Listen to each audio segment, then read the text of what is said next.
गीता अध्याय 15 के श्लोक 16-17 में 3 प्रभु बताए हैं। ये 3 प्रभु कौन हैं? किस प्रभु की शरण में जाने के पश्चात जन्म और मरण समाप्त हो सकता है? 3 प्रभुओं में सबसे उत्तम परमात्मा कौन है? कैसा है? उसका क्या नाम है? इन सभी गूढ़ रहस्यों को जानने के लिए अवश्य सुनिए जगत गुरु तत्वदर्शी संत रामपाल जी महाराज के अमृत वचन। अब ये श्री ब्रह्मा जी, विष्णु जी, शिव जी विमान में बैठे हैं। दुर्गा ने इनको आकाश में उड़ा दिया विमान को। ये जहां पहुंचे वहां ब्रह्मा जी विराजमान थे और एक ब्रह्मा जी बैठा विमान में और एक सामने बैठा वहां उस ब्रह्मा के लोक में। और फिर वहां देखा तो ब्रह्मा जी के विष्णु और शिव जी पूछते हैं कि ये दूसरा ब्रह्मा कौन है? ब्रह्मा जी, विमान वाले ब्रह्मा जी कहते मुझे नहीं मालूम ये कौन है, हम कौन है, कहां से उत्पन्न हो गए, हमारा क्या उद्देश्य। तो ये कौन था? इस काल ने, जैसे आपको सृष्टि रचना के प्रारंभ में बताया था, इसने एक ब्रह्मांड के टॉप मोस्ट प्लेस पे, शिखर सुन में यानी चोटी पे 3 स्थान बना रखे हैं। आपको एक चित्र दिखाते हैं ब्रह्मांड का, इससे आसानी से समझ में आओगी। देखिएगा, एक ब्रह्मांड का लघु चित्र, ये देखिएगा।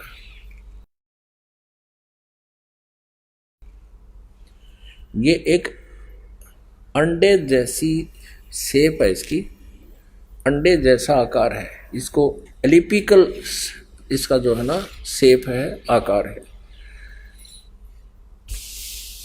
अब ये देखिएगा, नीचे से शुरू करते हैं। सबसे नीचे ये पाताल लोक, तलातल, रसातल, सूतल, अतल, महातल, तलातल और वितल। तो ये है पृथ्वी लोक। ये शिव का लोक, शिवपुरी जिसे कहते हैं। ब्रह्मा जी का लोक ब्रह्मापुरी, विष्णु जी का लोक विष्णुपुरी। अब ये जो क्षेत्र है, और ये है कॉमन स्वर्ग और नरक, और ये है धर्मराय का लोक, यानी यहाँ का न्यायाधीश बना रखा है इस काल ने, ये जहाँ सबका अकाउंट होता है। और ये जो स्थान है ये ब्रह्मलोक है सारा। ये स्थान जो है इसको ब्रह्मलोक कहते हैं। एक ये स्वर्ग है, इसमें भी एक इंद्र हो रहता है। ये इंद्र अलग है और इसलिए इसको महा इंद्र कहा है। ये इसमें क्या कर रखा है, ये एक महास्वर्ग है। इसी में इसने एक अलग से और एक डुप्लीकेट काम कर रखा है। नकली सतलोक, नकली अलखलोक, नकली अगमलोक और नकली अनामी लोक की रचना कर रखी है। इधर ये 88,000 खेड़े हैं, इधर ये सप्तपुरी है। और इस सारे इस ब्रह्मलोक के ऊपर, ये ब्रह्मलोक है, इस ब्रह्मलोक के ऊपर इसने यहां 3 गुप्त स्थान बना रखे हैं। आपको बताया था कि एक ये रजोगुण प्रधान क्षेत्र है, इसमें ये काल सरपुरुष स्वयं ब्रह्मा रूप धारण करके रहता है और साथ में अपनी पत्नी दुर्गा को सावित्री रूप में रखता है। ये वहां यहां से अंतर्धान हुआ, इनके विमान से पहले ये यहां पहुंच गया। एक ये तमोगुण प्रधान क्षेत्र है, इसमें ये स्वयं महाविष्णु महाशिव रूप में रहता है और दुर्गा को अपने यानी उमा रूप में रखता है। और फिर ये एक सतोगुण प्रधान क्षेत्र है। आगे फिर ये स्वयं ही विष्णु रूप धारण करके वहां विराजमान हो जाता है और दुर्गा को महालक्ष्मी रूप में रखता है। अब जब इनका विमान वहां पहुंचा इस रास्ते से, पहले इन्होंने देखा यहां इंद्र का लोक देखा, ये पहले बड़े बड़े वृक्ष और अन्य लोक देखे, फिर यहां से यहां प्रवेश हुआ। इससे आगे नहीं जा सकते ये। इनका विमान महा इंद्र को देखकर वापस यहां से आया, फिर इस रास्ते से ऊपर गया। आगे जाके इन्होंने क्या देखा, सबसे पहले ब्रह्मा का ये काल बैठा था सरपुरुष ब्रह्मा रूप में, और फिर वहां से ये इनका विमान यहां आ गया। इस वहां इन्होंने एक शंकर जी और देखा, ये काल था। स्वयं सरपुरुष ने अपना अलग से वहां 3 रूप धारण किए और फिर ये विष्णु लोक में आ गए। वहां एक विष्णु और था और लक्ष्मी जी बैठी थी। यह दुर्गा इस विष्णु रूपी काल के ऊपर, सरपुरुष के ऊपर चमर करी थी। यहां से फिर इनका विमान यहां आया, इस मीठे जल के समुद्र में। यहां दुर्गा का एक लोक अलग से है। अब आगे पढ़ते, यहां तक हम पढ़ते हुए आ चुके हैं श्री देवी पुराण को। अब हम यहां आएंगे इस मीठे जल में, इस मीठे जल के समुद्र में पहुंच गए। अब यहां आते हैं पुण्यात्माओं, आज हमारे सदग्रंथ जो प्रमाणित कर रहे हैं, ये ज्ञान परमेश्वर कबीर जी ने 600 वर्ष पहले अपनी सच्चिदानंद घन ब्रह्म की वाणी में, कबीर वाणी में लिपिबद्ध करवा रखा है, आज से 600 वर्ष पहले।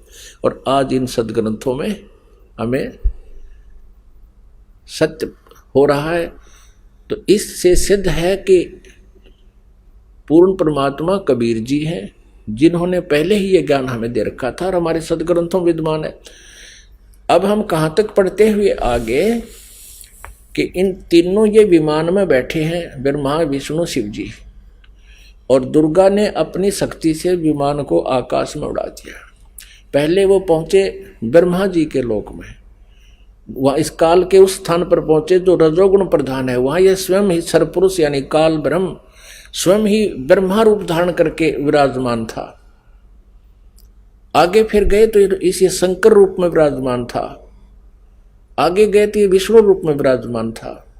फिर वहां से इनका विमान कहाँ गया, ये सारा इसलिए किया गया था कि कहीं ये अपने आप को भगवान ना मान बैठे, इनका भ्रम निवारण कर दें। अब देखना, ये देवी भागवत चल रहा है, श्रीमद् देवी भागवत गीता प्रेस गोरखपुर से प्रकाशित है। ये वही पुस्तक है जो आपको पहले दिखाई थी। हमने यहां तक पढ़ लिया, हमने ये पढ़ा 118 पे। इतने में हमारा विमान तेजी से चल पड़ा और एक दिव्य धाम ब्रह्म लोक में जा पहुंचा। वहां पर एक दूसरे ब्रह्मा विराजमान थे।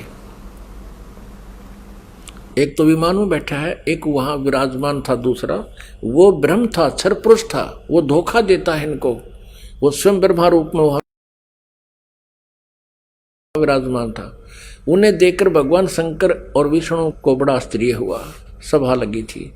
भगवान शंकर और विष्णु ने मुझसे पूछा, चतुरानंद ये अविनाशी ब्रह्मा कौन है? मैंने उत्तर दिया, मुझे कुछ पता नहीं। सृष्टि के अधिष्ठाता ये कौन है? भगवान मैं कौन हूं? ये कौन है? और हमारा क्या उद्देश्य है? इस उलझन में मेरा मन चक्कर काट रहा है। इतने में मन के समान तीव्रगामी वह विमान तुरंत वहां से चल पड़ा और कैलाश के सुर में शिखर पर जा पहुंचा।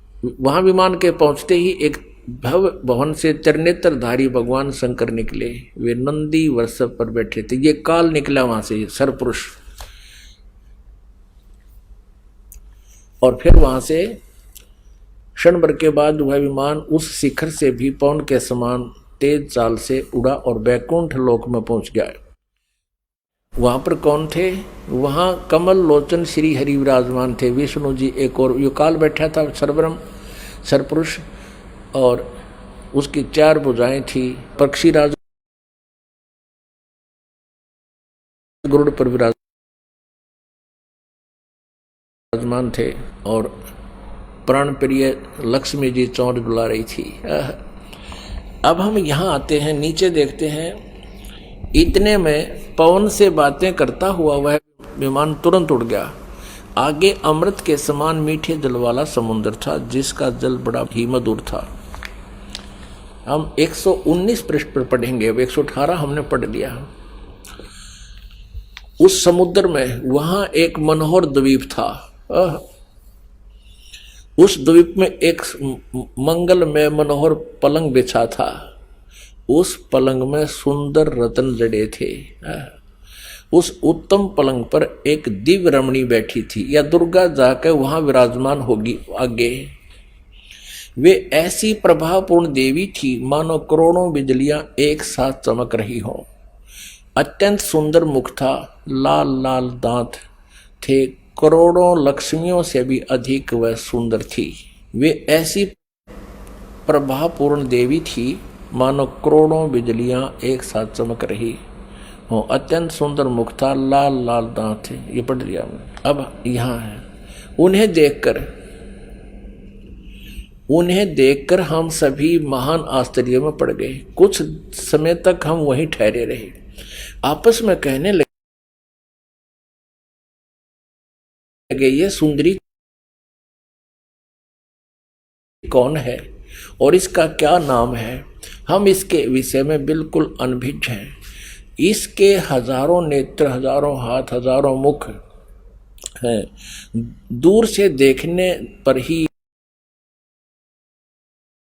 वे कितनी सुंदर प्रतीत हो रही हैं। ये न कोई अप्सरा है, न कोई गंधर्व कन्या और न देव कन्या। नारद, यों संदेहग्रस्त होकर हम लोग वहां रुके रहे। तब भगवान विष्णु ने उन चारों साहिनी भगवती को देखकर विवेक पूर्वक निश्चय कर लिया कि ये भगवती जगदम्बिका हैं। तब उन्होंने कहा कि ये भगवती हम सब की आदि कारण है, महाविद्या और मां माया इनके नाम है, ये पूर्ण प्रकृति है। अपनात्माओं, विष्णु जी कह रहे हैं, क्योंकि विष्णु जी की बुद्धि खोल दी काल ने। अब हम 120 पृष्ठ पर पढ़ेंगे। संक्षिप्त देवी भागवत गीता प्रेस गोरखपुर से प्रकाशित है। ये वे ही दिवांगना है। विष्णु जी बता रहे हैं अपना पिछले, इसकी थोड़ी सी बैकग्राउंड दिखा दी विष्णु को इस काल भगवान ने और दुर्गा ने। ये वे ही दिवांगना है जिनके प्रलय वर्ण में मुझे दर्शन हुए थे। उस समय मैं बालक रूप में था, मुझे पालने पर ये झुला रही थी। विष्णु जी के जन्म का प्रत्यक्ष प्रमाण, छोटा सा बालक था विष्णु जी। वट वृक्ष के पत्तर पर एक सुदृढ़ सैया बिछी थी, उस पर लेटकर मैं पैर के अंगूठे को अपने कमल जैसे मुख में लेकर चूस रहा था। कहते प्रलय वर्ण में मुझे दर्शन हुए थे इस देवी के। उस समय में बालक रूप में था, छोटा सा बच्चा था, ये मुझे झुला रही थी, मैं अंगूठे चूस रहा था पैरों के। इन्हें देखकर मुझे पहले की बात याद आ गई, ये हम सब की जननी है। अब 121 पृष्ठ पे अब विष्णु जी ही बता रहे हैं। भगवान विष्णु बोले, प्रकृति देवी को नमस्कार है, भगवती विधात्री को निरंतर नमस्कार है। ये स्तुति करते हुए भगवान आ रहे हैं विष्णु जी। यहां देखिएगा 123 पृष्ठ पे जो प्रारंभ में पढ़ा था, अब वहीं फिर आगे हम। भगवान विष्णु स्तुति कर रहे हैं अपनी दुर्गा माता की, तुम शुद्ध स्वरूपा हो, यह सारा संसार तुम इसे उद्भासित हो रहा है। मैं ब्रह्मा और शंकर हम सभी तुम्हारी कृपा से विद्यमान हैं। हमारा आविर्भाव यानी जन्म और तिरोभाव माने मृत्यु हुआ करता है। केवल तुम ही नित्य हो, जगत जननी हो, प्रकृति और सनातनी देवी हो। भगवान शंकर बोले, देवी यदि महाभाग विष्णु तुम्ही से प्रकट हुए हैं तो उनके बाद उत्पन्न होने वाले ब्रह्मा भी तुम्हारे बालक हुए हैं। ओए होए, फिर मैं तमोगुणी लीला करने वाला शंकर क्या तुम्हारी संतान नहीं हुआ? अर्थात मुझे भी उत्पन्न करने वाली तुम ही हो। शिवे, संपूर्ण संसार की सृष्टि करने में तुम बड़ी चतुर हो। इस संसार की सृष्टि, स्थिति और संहार में तुम्हारे गुण सदा समर्थ है। उन्हीं तीनों गुणों से उत्पन्न हम ब्रह्मा, विष्णु एवं शंकर नियमानुसार कार्य में तत्पर रहते हैं। अब पुण्यात्माओं, आप जी ने अपने सदग्रंथों को स्वयं पढ़ लिया और ये अभी तक पवित्र हिंदू धर्म के गुरुजन, ये आचार्य मंडलेश्वर, महामंडलेश्वर, गीता मनीषी, गीता के मर्मज ज्ञाता, वेदों के ज्ञाता, पुराणों के ज्ञाता कहलाते थे। इन्होंने कह का भी पता नहीं था। ये अज्ञानी है, जो आज तक हमारे भगवानों यानी जिनको हम समर्थ मान रहे थे, अजरो अमर सुना करते थे, इनसे ये नहीं बता सके कि इनकी सतीथि क्या है, जबकि इनकी जीवनी बता रही है महापुरुषों की कि इनकी ये सतीथि है। अपनात्माओं, जैसा कि आपको सृष्टि रचना के प्रारंभ में जब कथा शुरू करी थी बताया था कि काल भगवान ने, इस क्षर पुरुष ने, जो ब्रह्मा विष्णु महेश के पिताजी हैं, दुर्गा जी के पति हैं, जो श्री देवी के पति हैं और ब्रह्मा विष्णु महेश के पिता हैं, इसने ये कहा था दुर्गा से कि मेरा भेद किसी को मत बताना। इसको बहुत सख्ती से कहा था। तो देवी ने उसी उद्देश्य से ब्रह्मा विष्णु महेश को इस क्षर पुरुष का ज्ञान नहीं दिया। अब दुर्गा से इसने कहा था कि मेरा भेद किसी को नहीं देना। इसी प्रकार दुर्गा ने इनको कोई उस भेद नहीं दिया ब्रह्म का, फिर भी सच्चाई छुप नहीं सकी। अब इसी में आपको प्रमाणित करते हैं देवी भागवत में, ब्रह्मा जी ने वेदों को पढ़ा, दुर्गा से पूछा कि वेदों में ये लिखा है कि केवल एक ब्रह्म जिसके बराबर दूसरा नहीं है। ब्रह्म माने परमात्मा भी होता है, वो ब्रह्म माने भगवान होता है, वो एक ही परमात्मा पूजा के योग्य है। तो वो क्या आप ही हो क्या? ब्रह्मा ने पूछा, क्या वो आप ही हो? दुर्गा से कहती। अब दुर्गा क्या उत्तर देती है देखिएगा। हम श्रीमद् देवी भागवत यानी दुर्गा पुराण, देवी पुराण को पढ़ रहे हैं, जो गीता प्रेस गोरखपुर से प्रकाशित है। इसके तीसरे स्कंद में पृष्ठ नंबर 125 पर हम पढ़ रहे हैं। 123 तक हमने पढ़ लिया। यहां 124 पे देखिएगा,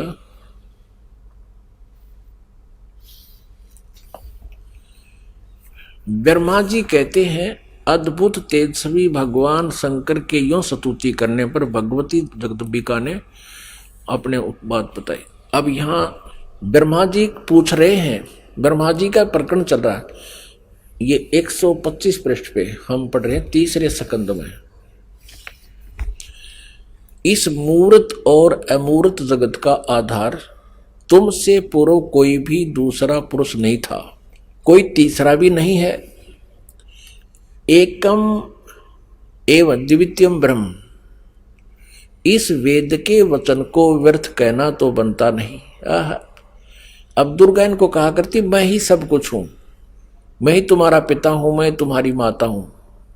तो अब ब्रह्मा जी ने वेदों को पढ़ा तो इसने कहा कि वेद के वचन को हम झूठा भी नहीं कह सकते, और इधर अनुभव दूसरी बात कहता है। इस प्रकार वेद वाक्यों और अनुभव में अत्यंत विरोध उत्पन्न हो रहा है।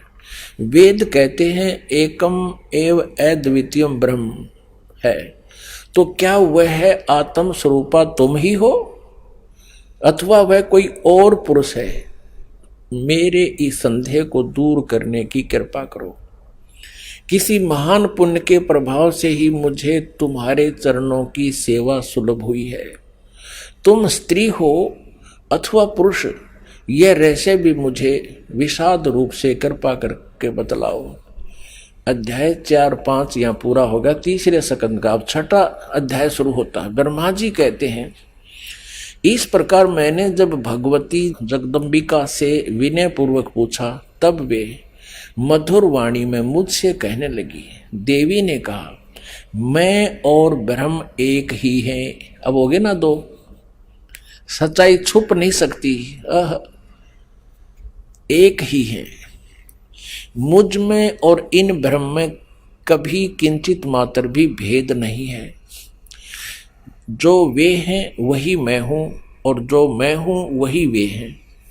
बुद्धि के भ्रम से भेद प्रतीत हो रहा है। हम लोगों के सूक्ष्म भेद को जो जानता है, इसे सीधा दो तो है ही ये। वो जानता है। वही अब 125 पृष्ठ हमने पढ़ा, अब 126 पढ़ेंगे। वही बुद्धिमान पुरुष है, वो तत्वदर्शी संत है जो हमारी भिन्न भिन्नता को समझता है। उसके संसार मार्ग से मुक्त होने में कुछ भी संदेह नहीं है। ब्रह्म एक ही है। आगे देखो, मैं शक्ति रूप धारण करके पराक्रम करती हूँ। गौरी, ब्राह्मी, रौद्री, वाराही, वैष्णवी, शिवा, वारुणी, कुबेरी, नारसिंही और वासवी सभी मेरे रूप हैं। विभिन्न कार्यों के उपस्थित होने पर उन देवियों के भीतर अपनी शक्ति स्थापित करके मैं सारी व्यवस्था करती हूँ। हाँ, उस देवी को निमित्त बना लेना मेरा स्वभाव है। अब आगे देखना। अपने आत्माओं, आप पढ़ रहे हो अपने सदग्रंथों को स्वयं। आप जी ने तीसरे स्कंद में और पृष्ठ नंबर 125 पे पढ़ा। ब्रह्मा जी कहते हैं कि मैंने जब दुर्गा जी से ये पूछा, माता से, जगदम्बिका से, कि वेदों में लिखा है कि एकम एव अद्वितीयम ब्रह्म, अद्वितीयम जिसके बराबर दूसरा कोई नहीं हो, वो ब्रह्म ही सब कुछ है। उधर से उपनिषद और आप जो कह रहे हो कि मैं ही सब कुछ हूं, मैं ही सृष्टि रचना करने वाली हूं, मेरे अतिरिक्त कोई नहीं है, तो इन वेद के वाक्य को झूठा भी नहीं कहा जा सकता। अनुभव हमारा बताता है कि परमात्मा निराकार है और वेद बताते हैं कि वो साकार है, तो हमारे अनुभव में और यथार्थता में बहुत विरोध है। तो क्या वो ब्रह्म आप ही हो या कोई और है? ब्रह्मा जी ने पूछा। अब दुर्गा पहले तो बहकाती है उनको कि उस ब्रह्म में और मेरे में कोई अंतर नहीं है, मैं ही वही हूँ, वो मैं ही हूँ। हम दोनों का सूक्ष्म भेद जो जानता है वो परम पुरुष है, विद्वान पुरुष है, तत्वदर्शी। आगे फिर देखना 129 पृष्ठ पे बिल्कुल स्पष्ट हो जाता है। देखिएगा, तीसरा स्कंद देवी भागवत, हम तीसरा स्कंद पढ़ रहे हैं, संक्षिप्त देवी भागवत का, पृष्ठ नंबर 129 पर। यहां देखिएगा, यो सृष्टि कर्म मैंने संक्षेप में तुम्हें बतला दिया। यह देवी कह रही है, दुर्गा बता रही है। यहां देवी का प्रवचन चल रहा है, देवी ने कहा, ये देवी बता रही है। यो 129 पृष्ठ पे, यो सृष्टि कर्म मैंने संक्षेप में तुम्हें बतला दिया। महानुभाव देवताओं, ब्रह्मा, विष्णु और शिव को दुर्गा कह रही है, अब मेरा कार्य सिद्ध करने के लिए विमान पर बैठकर तुम लोग शीघ्र पधारो, जाओ। कोई कठिन कार्य उपस्थित होने पर जब तुम मुझे स्मरण करोगे तब मैं सामने आ जाऊंगी। देवताओं, मेरा और सनातन परमात्मा का ध्यान तुम्हें सदा करते रहना चाहिए। अब यहां ये दो हो गए, तब तो कह रही थी मैं ही सब कुछ हूं, और अब ये कह रही है दो, मेरा और ये दुर्गा ब्रह्म को ही सनातन परमात्मा बता रही है। हम दोनों का, आगे दो, हम दोनों का स्मरण करते रहोगे तो तुम्हारे कार्य सिद्ध होने में किंचित मात्र भी संदेह नहीं रहेगा। ब्रह्मा जी कहते हैं, इस प्रकार कहकर भगवती जगदम्बिका ने हमें विदा कर दिया। उन्होंने शुद्ध चरित्र वाली शक्तियों में से भगवान विष्णु के लिए लक्ष्मी को, शंकर के लिए महाकाली को और मेरे लिए महासरस्वती को पत्नी बनने की आज्ञा दे दी। अब उस स्थान से हम चल पड़े और दूसरे स्थानों पर हम तीनों की पुरुष रूप से प्रतिष्ठा हुई। आप जी को इस दास ने परमेश्वर कबीर जी द्वारा रची हुई सृष्टि और ये सारे ब्रह्मांडों की रचना कब कब कैसे हुई वो सारी बताई थी। इस दास ने आपको मौखिक सुनाया था, वर्बली सुनाई थी। और आज इन सदग्रंथों ने, हमारे शास्त्रों ने प्रमाणित कर दिया कि जो 600 वर्ष पहले परमेश्वर कबीर जी ने हमें ज्ञान दिया था वो आज हमारे सदग्रंथों में विद्यमान है। और ये नकली गुरु आचार्य झूठे, वेद ज्ञानहीन, शास्त्रों के ज्ञान से हीन है और ये कहते हैं ब्रह्मा विष्णु महेश अजर व अमर है, इनके कोई माता पिता नहीं, ये सर्वेश्वर है, महेश्वर है। अब ये तो कंसेप्ट क्लियर हो गया दुर्गा का कि दुर्गा इनकी माता है, फाइनल हो गया। और तीनों का विवाह कर दिया दुर्गा ने, अपने ही 3 रूप बना करके। ये खुद कहती है कि मैं एक से अनेक हो जाती है ये देवी, और 3 रूप धारण करके इसने तीनों पुत्रों का विवाह कर दिया। अब समस्या रहेगी कि इनका पिता कौन है। इस कंसेप्ट को क्लियर करेगा, इस रहस्य को, इस शंका का समाधान जो है शिव पुराण करेगी। अब आपको पढ़ाते हैं अपने पवित्र शास्त्र, जिनको ये नकली हिंदू धर्म के नकली गुरु आज तक नहीं पढ़ सके, ना समझ सके। इन्होंने केवल संस्कृत भाषा का ज्ञान था, तत्व ज्ञान नहीं था। और हम इनको मानते रहे कि ये संस्कृत भाषा के जानने वाले ऋषि, महर्षि, ब्राह्मण हैं और इन्होंने वेदों और पुराणों को ठीक पढ़ा होगा, इन्होंने सही बताया होगा हमको। और परमात्मा कबीर देव जी, कबीर साहब जी, वो धानक रूप, जुल्हा रूप में आए थे बनारस में। वो 600 वर्ष पहले कहा करते, ये झूठ बोलते हैं सभी, ये सदग्रंथों से परिचित नहीं है, ये परमात्मा की परिभाषा से परिचित नहीं है। तो उस समय हमें विश्वास नहीं हो पाया, क्योंकि ये झूठे गुरु आचार्य कहा करते थे कि कबीर तो अशिक्षित है, ये संस्कृत भाषा जानता नहीं, ये झूठ बोलता है ब्रह्मा विष्णु महेश के बारे में, ये इनकी जन्म मृत्यु बताता है, इनके माता पिता के बारे में कहता है। कबीर जी झूठ बोलते हैं। आए है कबीर परमेश्वर जी ने अपने प्यारी आत्मा धर्मदास जी से कहा था कि धर्मदास, कलयुग के जब 5505 वर्ष बीत जाएंगे तब ये मेरी बात सच्ची होंगी जो आज मैं तुझे बता रहा हूं। क्या? अब मैं तुमसे कहूं चताई, त्रिदेवन की उत्पत्ति भाई। मां अष्टंगी पिता निरंजन, ये जमदारुण वंशन अंजन। 3 पुत्र अष्टंगी जाए, ब्रह्मा विष्णु शिव नाम धराए। जो आज मैं तुझे बता रहा हूं कि ये ब्रह्मा विष्णु महेश की माता दुर्गा है और पिता ज्योति निरंजन है, ये काल क्षर पुरुष है। ये मेरा जो वचन है आज से 5505 वर्ष के बाद जब कलयुग बीत जाएगा तब ये सच्चा होगा। अब आज जो है कलयुग का आज ये वो समय आ गया है।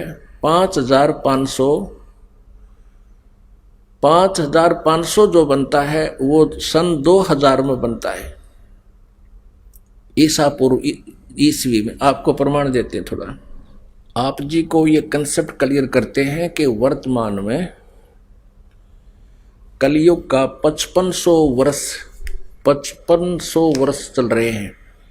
5511 चल रहा है ये समझ लो आज। और इससे 5 वर्ष पहले सन 2000 में 5505 वर्ष हो जाते हैं। आपको प्रमाणित करते हैं, ये देखिएगा। एक ये हिमालय तीर्थ है, ये पुस्तक का नाम है हिमालय तीर्थ, और ये शंकराचार्य वालों की परंपरा से प्रकाशित है। हिमालय तीर्थ जेपी नंबूरी उप मुख्य कार्यकारी अधिकारी, श्री बद्रीनाथ केदारनाथ मंदिर समिति, ट्रैक्स एंड ट्रैक ट्रुक्स, कलकत्ता। इतने से ये पहला प्रकाशन 2009 में हुआ है। प्रकाशक है रंजू चक्रवर्ती, ये ऐसा मुद्रक हैं गिरी प्रिंट सर्विस कलकत्ता। अब इसके पृष्ठ नंबर 42 पर आपको दिखाते हैं। पृष्ठ नंबर 42 पुस्तक है हिमालय तीर्थ, और यहां देखना शंकराचार्य का विवरण है। आदि केदारेश्वर के समक्ष शंकराचार्य जी की दिव्य संगमरमर की मूर्ति है। शिव रहस्य के अनुसार, शिव रहस्य के अनुसार एक पुस्तक है शिव रहस्य, उसका इस संस्कृत में लिखा है। त्रिसहस्र वर्षाणाम शंकरो यति, अर्थात कलयुग के 3000 वर्ष व्यतीत होने पर बौद्ध मीमांसकों को के मत पर विजय प्राप्ति के लिए शंकर यति के रूप में आविर्भूत होंगे। यानी शंकर भगवान ही आदि शंकराचार्य के रूप में कलयुग के 3000 वर्ष व्यतीत होने पर बौद्ध मीमांसकों के मत पर विजय प्राप्ति के लिए शंकर यति के रूप में आविर्भूत होंगे। शंकराचार्य के दर्शन के उपरांत ये आगे लिखा है। अब हम दूसरा आपको दिखाते हैं। अब इससे सिद्ध हो गया कि जब कलयुग 3000 वर्ष व्यतीत हो चुका होगा, उस समय आदि शंकराचार्य जी का जन्म होगा। अब ये प्रत्यक्ष प्रमाण ये कर रही है दूसरी पुस्तक कि ईसा से 508 वर्ष पूर्व, ईसा जी के से 508 वर्ष पहले शंकराचार्य जी का जन्म हुआ। अब देखो, ये एक पुस्तक है ज्योतिर्मय ज्योतिर्मठ, ये है आदि शंकराचार्य जी, और ये है इनके बाद अब जो वर्तमान में श्री स्वरूपानंद जी शंकराचार्य, ये दो पीठों के शंकराचार्य हैं, दोनों का 4 दिन के पास है। ये पुस्तक है ज्योतिर्मय ज्योतिर्मठ, और यहां देखना जनवरी 2007 में छपी है। संरक्षक हैं अनंत श्री विभूषित ज्योतिष पीठाधीश्वर एवं द्वारका शारदा पीठाधीश्वर, दो के हैं ये मालिक, जगत गुरु शंकराचार्य स्वामी श्री स्वरूपानंद सरस्वती जी महाराज। संपादक एवं लेखक एवं संकलन करता है विष्णुदत्त शर्मा, अध्यक्ष आध्यात्मिक उत्थान मंडल दिल्ली। प्रेरणा स्रोत ये है, मुद्रक ये है फाइन प्रिंट एंड पैक्स, परामर्श एवं सहयोग ये है। प्रकाशक यहाँ पर अखिल भारतीय आध्यात्मिक ज्ञान उत्थान मंडल, 1/3234 गली नंबर 2 रामनगर तिवारी, मंडोली रोड, शाहदरा दिल्ली। ऐसे ऐसे। अब इसके पृष्ठ नंबर 11 पर आपको दिखाते हैं। आदि शंकराचार्य का संक्षिप्त जीवन परिचय। लगभग 25 वर्ष पूर्व शंकराचार्य का जन्म चरमराती आस्था के युग में केरल प्रांत में पूर्णा नदी के तट पर कालाड़ी ग्राम में धर्मनिष्ठ नंबूदरी वैश्य शैव ब्राह्मण श्री शिव गुरु अर्थ व धर्मपरायण सुभद्रा के घर हुआ। श्री शिव गुरु तैत्रीय शाखा के यजुर्वेदी थे, जो आदि शंकराचार्य के पिताजी। शंकराचार्य का जन्म भगवान शंकर के आशीर्वाद से हुआ, अतः उनका नाम शंकर रखा गया। गुरु परंपरागत मठों के अनुसार उनका आविर्भाव काल ईसा पूर्व 508 वर्ष माना गया है या 576 वर्ष माना गया। ये 476 का अर्थ, ये 32 वर्ष की उम्र में इनका देहांत हो गया था। इसमें से 32 कम कर दें तो इतना ही होता है 476, यानी 508 वर्ष पूर्व। यहां इन्होंने लमसम कहा है कि लगभग 2500 वर्ष पूर्व उनका जन्म हुआ। कहाँ? कल। और इससे सिद्ध हो गया कि ईसा पूर्व 508, ईसा पूर्व 508 वर्ष। ये 2007 में लिख रहे हैं। तो इस हाथ की 2000 मानकर हम चले तो उस समय 508 वर्ष पूर्व, यानी 2000 से 2508 वर्ष, यानी 2508 वर्ष पहले प्लस में जोड़ दो 3000, 5508 वर्ष हो गए।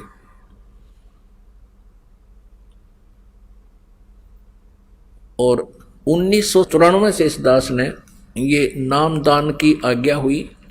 सन 2000 में कृपा हुई, परमात्मा ने दया बख्शी, इन सदग्रंथों को देखा। 2000 के बाद इन सदग्रंथों को, जो अपने सदग्रंथ हैं, इनको देख करके इस दास ने एक पुस्तक की रचना की, परिभाषा प्रभु की, फिर परमेश्वर का सार संदेश और गहरी नजर गीता में, यानी गीता जी का यथार्थ अनुवाद किया। तो परमात्मा ने कहा था कि जब कलयुग के 5505 वर्ष बीत जाएंगे, उस समय मेरी ये आज की कही हुई बातें सच्ची होंगी। धर्मदास, क्या कही थी परमात्मा ने कि ब्रह्मा विष्णु महेश नाशवान हैं, इनकी जन्म मृत्यु होती है। ब्रह्मा विष्णु महेश जी के पिता ज्योति निरंजन क्षर पुरुष ये काल हैं, और माता इनकी या देवी दुर्गा है। लेकिन उस समय किसी ने नहीं माना था। 600 वर्ष पहले सन 1398 से सन 1518 तक परमात्मा 120 वर्ष तक यही ज्ञान देते रहे। लेकिन इन नकली गुरुओं ने, इन हट्ठी आचार्यों ने इस परमात्मा के ज्ञान को हम तक पहुंचने नहीं दिया। परमात्मा कबीर जी कहा करते, ये दुनिया अजब दीवानी, मेरी कही एक ना मानी। देख किसे दीवाने हो रहे हैं नकली गुरुओं के ऊपर, इनकी दंत कथाओं को सच्ची मान रहे हैं, और हम जो सत्य बता रहे हैं उस पर विश्वास नहीं कर पा रहे। तो इसके लिए परमात्मा ने ये समय सेलेक्ट किया था कि एक समय कलयुग आएगा, उस समय सभी जनता को शिक्षित करेंगे, और जनता जब शिक्षित होंगे, श्रद्धालु शिक्षित होंगे, तब सदग्रंथों को स्वयं आंखों देखेंगे और गदगद हो जाएंगे। हमें परमात्मा चाहिए, और हम इन सभी सदग्रंथों को, पवित्र चारों वेदों को, पवित्र 18 पुराणों को, पवित्र श्रीमद् भगवत गीता जी को हम सत्य मानते रहे हैं और सत्य मानते हैं, और उनमें जो लिखा है तो आज हमने उनको स्वीकार करना चाहिए। इन लोक वेद सुनाने वाले आचार्यों गुरुओं से हमने पीछा छुटाना चाहिए। इसी में हमारी बुद्धिमता है। और परमेश्वर कबीर जी कहते हैं, जान बूझ साची तजय और करे झूठ तने, ताकि संगत है प्रभु सोपन में बिना दे। इतने प्रमाण देखकर भी इन नकलियों से नहीं हटते हैं, सच्चाई को ग्रहण नहीं करते हैं। तो उसके विषय में कहा कि जान बूझ साची तजय और करें झूठ तने, ताकि संगत है प्रभु सोपन में बिना दे। फिर इसे निकम्मा तत्व कहते, दूर है ठीक, जो इतना कुछ देखकर भी नहीं मान रहे हैं।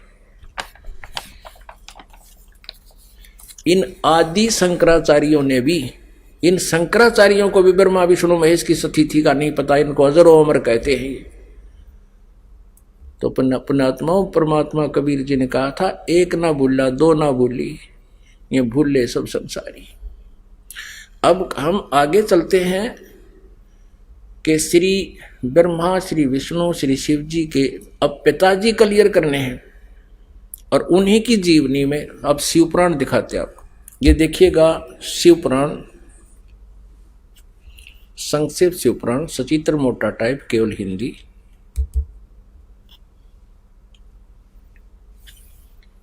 गीता प्रेस गोरखपुर से प्रकाशित है। संक्षिप्त शिव पुराण, सचित्र मोटा टाइप, केवल हिंदी। संपादक हनुमान प्रसाद पोदार।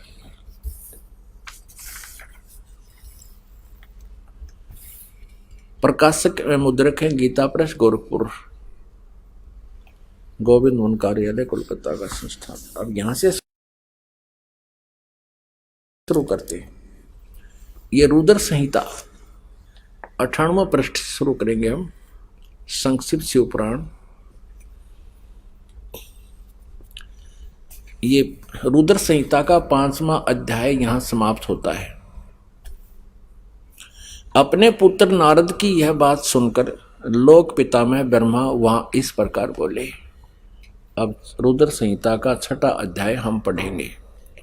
ब्रह्मा जी ने कहा, ब्रह्मन देव शिरोमणे, तुम सदा समस्त जगत के उपकार में लगे रहते हो। तुमने लोगों के हित के कामना से यह बहुत उत्तम बात पूछी है। जिसमें समस्त चराचर जगत नष्ट हो गया था, सर्वत्र केवल अंधकार ही अंधकार था। न सूर्य दिखाई देते थे, न चंद्रमा, अनन्य ग्रहों और नक्षत्रों का भी पता नहीं था। न दिन होता था न रात। अग्नि, पृथ्वी, वायु और जल की भी सत्ता नहीं थी। उसमें तत्सद ब्रह्म, इस श्रुति में जो सत्य सुना जाता है एकमात्र वही शेष था। अब पृष्ठ 100 पे संक्षिप्त शिवपुराण रुद्र संहिता हम पढ़ रहे हैं। जिस परब्रह्म के विषय में ज्ञान और अज्ञान से पूर्ण उक्तियों द्वारा इस प्रकार विकल्प किए जाते हैं, उसने कुछ काल के बाद द्वितीय की इच्छा प्रकट की।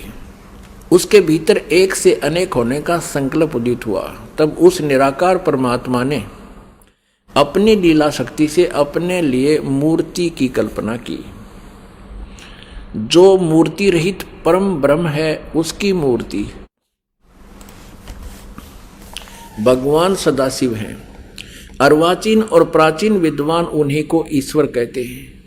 उस समय एकाकी रहकर स्वेच्छानुसार विहार करने वाले उन सदाशिव ने अपने विग्रह से स्वयं ही एक स्वरूप भूता शक्ति की सृष्टि की, जो उनके अपने श्री अंग से कभी अलग होने वाली नहीं थी।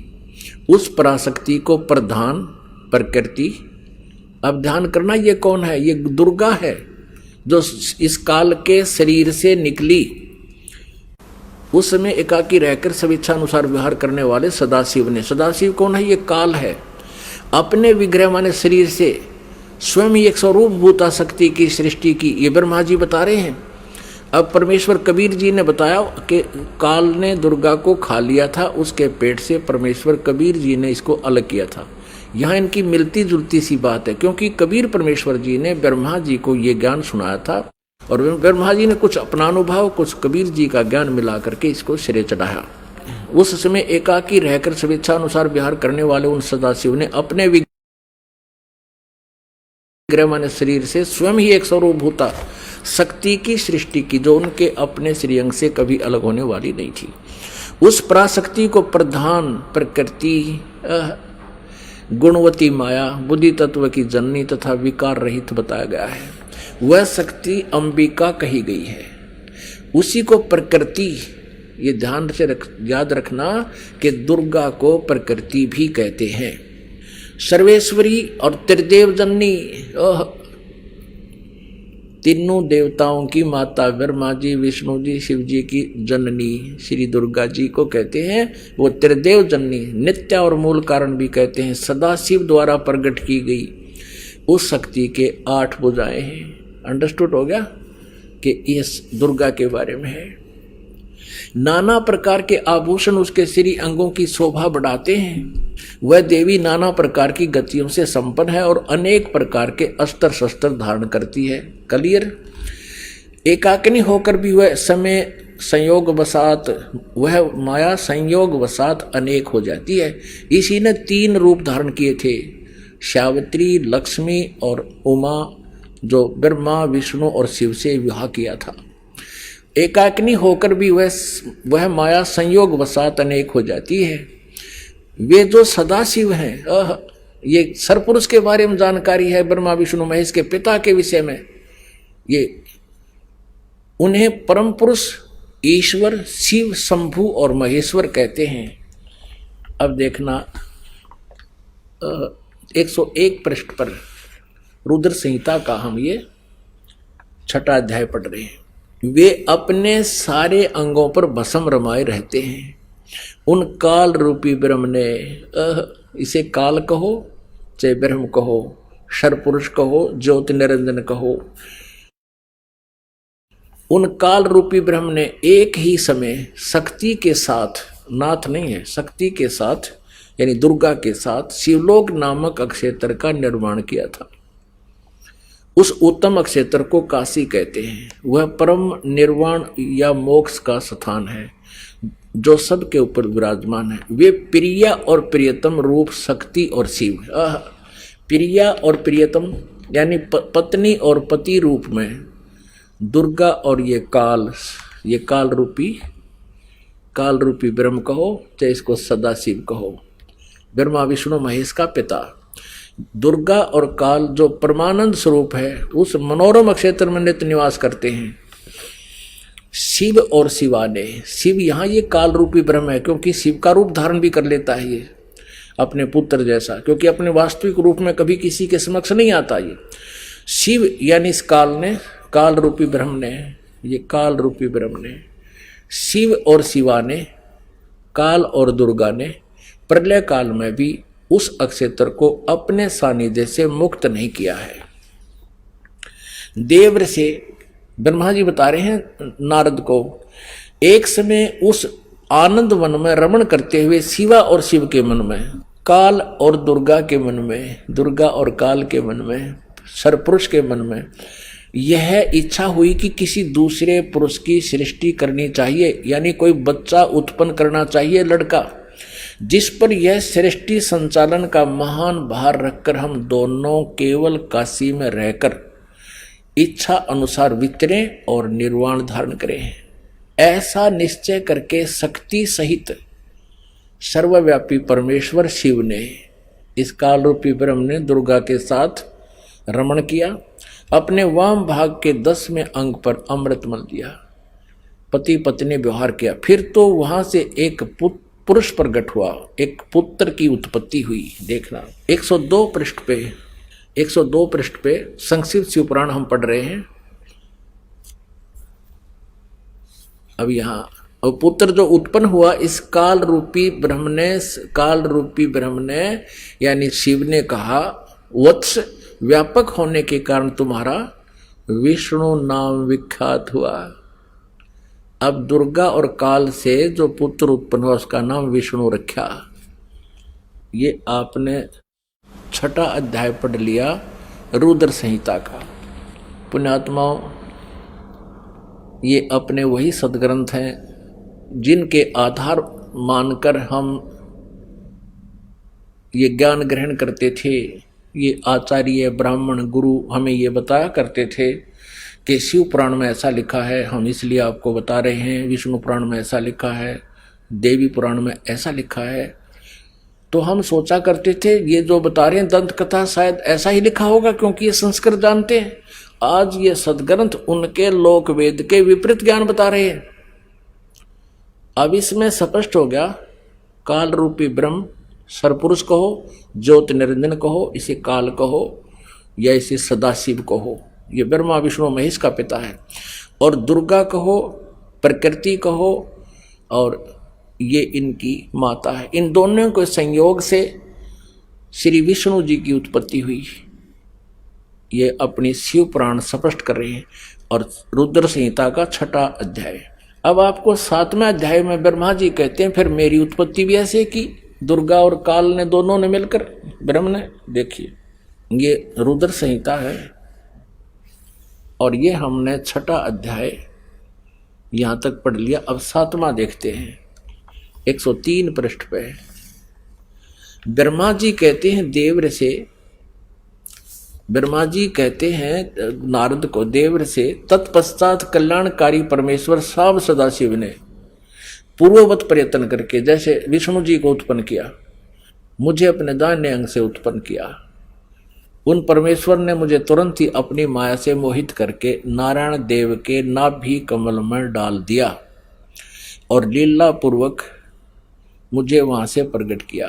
इस प्रकार उस कमल के पुत्र के रूप में मुझ हिरण्य गर्भ का जन्म हुआ। अब पुण्यात्माओं यहां पर अनुवाद करता थोड़ा सा विचलित हो गया। अब उसने सोचा कि भाई अब शिव से शिव की उत्पत्ति कैसे लिखूं, क्योंकि अनुवाद करता भी तत्व ज्ञान से परिचित नहीं था। लेकिन कहते हैं सच्चाई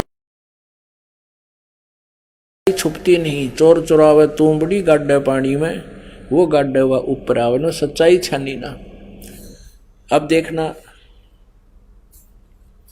इसी रुद्र संहिता हम पढ़ रहे हैं, श्री शिव पुराण में प्रमाण दिखाते हैं आपको। ये वही रुद्र संहिता चल रही है और संक्षिप्त शिव पुराण 110 पृष्ठ पे हम अब यहां देखेंगे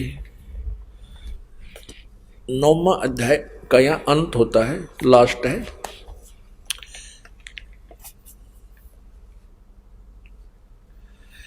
इस प्रकार ब्रह्मा विष्णु और रुद्र इन 3 देवताओं में गुण है।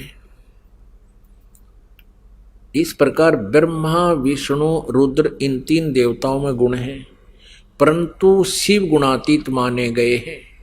अब देखो 3 ये है, ब्रह्मा विष्णु और रुद्र, और ये काल रूपी ब्रह्म इनसे अलग है। आइए अब हम उन श्रद्धालुओं के अनुभव जानते हैं जो जगत गुरु तत्वदर्शी संत रामपाल जी महाराज जी से दीक्षा प्राप्त कर चुके हैं तथा उनके द्वारा बताए गए भक्ति मार्ग पर चल रहे हैं। नमस्कार सर। नमस्कार सर। सर क्या नाम है आपका? दास। सर कहाँ से हैं आप? बिहार से, अररिया डिस्ट्रिक्ट, रानीगंज प्रखंड से। सर संत रामपाल जी महाराज से नाम दीक्षा आपने कब ली? 9 मार्च 2016 में। संत रामपाल जी महाराज से नाम दीक्षा लेने से पहले आप क्या भक्ति साधनाएं किया करते थे?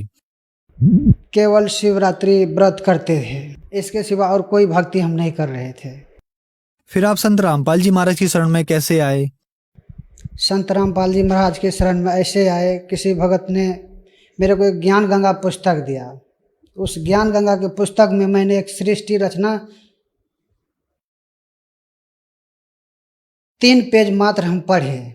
पढ़ने के बाद मेरे को समझ में आ गया, तो उस पुस्तक को मैंने रख दी। रखने के बाद वही भगत ने आके मेरे से ये बात बोला कि भगत जी आप दारू शराब बहुत पी रहे हो, दिन प्रतिदिन नाश ही होते जा रहे हो। आप जो है चलो संत रामपाल जी महाराज के शरण में, उनसे दीक्षा ले लो तो ये शराब आपकी छूट जाएगी। तो उनको कहने पे हमने बोला कि ठीक, शराब मेरा छूट जाएगा नाम दीक्षा लेने से। देखते हैं बहुत सब बाबा ऐसा है कि मेरा माँ बाप भी 40 साल से ये संत मत में जुड़े हुए थे। हम वो बहुत दिन मेरे से बोल रहा था, बहुत दिनों से, कि आप दीक्षा ले लो, दारू शराब छूट जाएगा। हम नहीं लिया करते थे। फिर उस भगत ने मेरे को बार बार जब कहने पर मैं उनका बात मान लिया। मैंने भागलपुर नामदान सेंटर पे गया, उनसे वहाँ से नाम दीक्षा ली संत रामपाल जी महाराज से। सर संत रामपाल जी महाराज से नाम दीक्षा लेने के बाद आपको क्या लाभ मिले? भगत जी, पहला लाभ तो ये है कि मेरा दारू छूट गया। बहुत पी रहे थे, दिन प्रतिदिन, रोज का रोज। मेरा घर परिवार का सब आदमी मेरे देख के बहुत रोया करते थे। बहुत वो सब छठ पूजा किया करते थे मेरे खातिर। मेरे लिए गछ लिया था, चौरचन पूजा गछ लिया था कि किसी तरह इसका दारू छूट जाए। बहुत परेशान थे मेरे घर में। फिर इसके बाद मैं जगत गुरु तत्वदर्शी संत रामपाल जी महाराज के नाम दीक्षा लेने से ये सब चीज़ जब मेरा हट गया, नशा छूट गया। मेरी पत्नी को बहुत से सिर में दर्द हुआ करता था, कंघी नहीं मारा जाता था। मेरे को बार बार बोलता था कि ऐसे ऐसे प्रॉब्लम है माइग्रेन का। तो हम दिन प्रतिदिन चिंता में रहते थे कि कैसे इलाज होगा। हम गरीब आदमी थे, कहाँ से इतना पैसा लाएंगे, पूर्णिया पटना जाना पड़ेगा। लेकिन मालिक का दया हुई, हम चले गए हिसार। हिसार से आए पेशी करके। इन सब लोगों को हम ले चले गए, नाम दीक्षा दिलवा दिए संत रामपाल जी महाराज से। संत रामपाल जी महाराज से जब नाम दीक्षा दिलवा दिए तो 15-20 रोज के बाद मेरे को बोलता है मेरा पत्नी कि ये दर्द तो मेरे लगता है धीरे धीरे आराम हो गया है, अब नहीं हो रहा है। मैंने बोला देखो मालिक का कृपा है, जब मेरा दारू छुड़ा सकता है परमात्मा जगत गुरु तत्वदर्शी संत रामपाल जी महाराज, तो आपको ये प्रॉब्लम क्यों न हटा सकता है? हटा देगा, जरूर हटाएगा परमात्मा। फिर इसके बाद भगत जी मेरी पत्नी को एक लड़का पैदा हुआ रानीगंज अस्पताल में। वो मरा हुआ पैदा हुआ था। मरा हुआ पैदा हुआ था तो डॉक्टर साहब ने उनको जवाब दे दिया था कि ले जाओ, ये पेशेंट तो ठीक है लेकिन बच्चा ये नहीं बचेगा, मर गया ये बच्चा। हम उस टाइम थे हिसार में पेशी पे।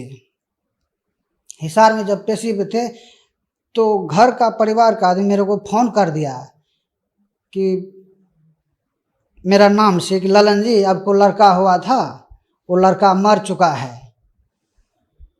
तो मैंने परमात्मा से वहीं अरदास लगाए, चलो जो होने वाला था हो गया, मालिक का दया था, जो हो गया हो गया।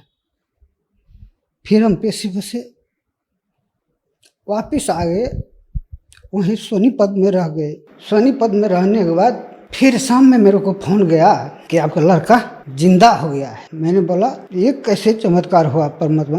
बंदी छोड़ सदगुरु रामपाल जी महाराज से मैंने बतलाया। तो हमने सोचा चलो मालिक का कृपा है, परमात्मा जगत गुरु तत्वदर्शी संत रामपाल जी महाराज का दया हो गया। आज वो लड़का 5 साल का है। डॉक्टरों ने उन लोगों को जवाब दे दिया था। फिर मेरे पास फ़ोन गया तो मैंने संत रामपाल जी महाराज से प्रार्थना लगाया।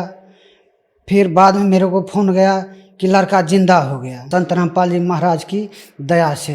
एक रोज़ की बात है भगत जी, हम सब बाल बच्चे नाम लिए हुए थे।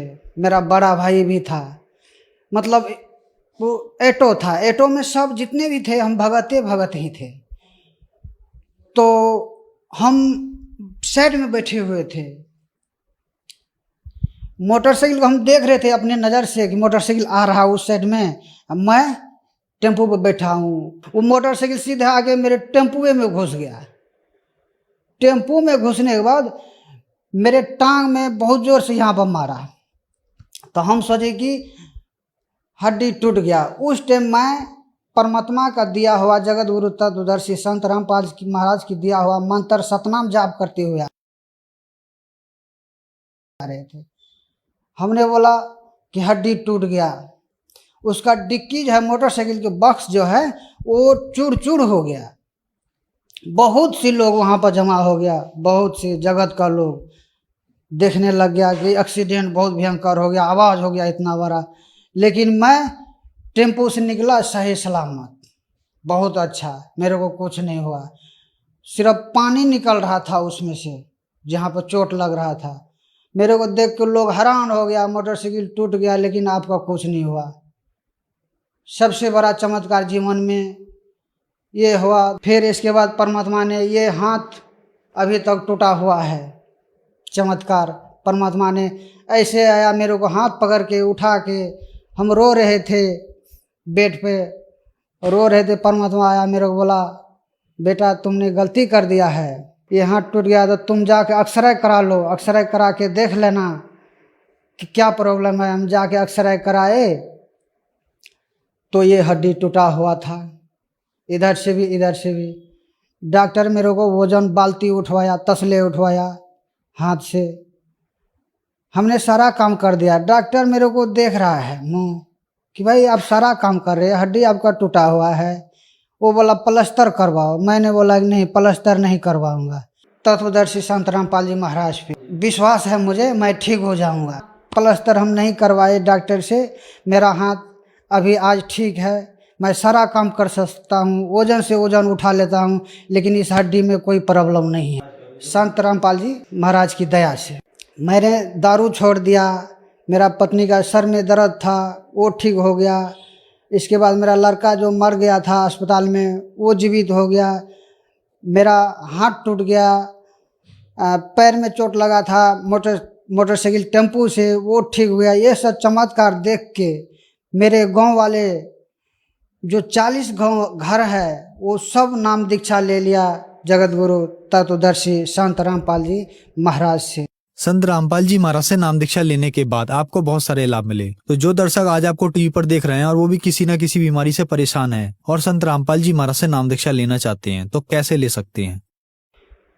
सर संत रामपाल जी महाराज से नाम दीक्षा ऐसे ले सकते हैं। साधना टीवी पे सत्संग आता है संत रामपाल जी महाराज का, उस पे एक नीचे में पट्टी चलता है पीली, उस पे कॉन्टेक्ट नंबर आता है। उन कॉन्टेक्ट नंबर से पता करके नज़दीकी केंद्र पूछ सकता है, उस जगह से जाके संत रामपाल जी महाराज से नाम दीक्षा लेके अपना मोक्ष करा सकता है। धन्यवाद सर।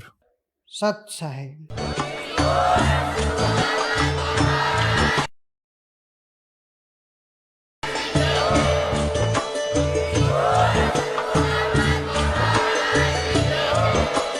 आप सुन रहे थे जगत गुरु तत्वदर्शी संत रामपाल जी महाराज जी के मंगल प्रवचन। अधिक जानकारी के लिए विजिट कीजिए हमारी वेबसाइट www.jagatgururampalji.org। संत रामपाल जी महाराज जी के शुभ आशीर्वाद से पूरे विश्व भर में 500 से भी ज्यादा नाम दीक्षा केंद्र हैं, जिन पर संत रामपाल जी महाराज जी द्वारा ऑनलाइन निशुल्क नाम दीक्षा दी जा रही है। अपने नजदीकी नाम दीक्षा केंद्र का पता करने के लिए संपर्क करें 8222880541।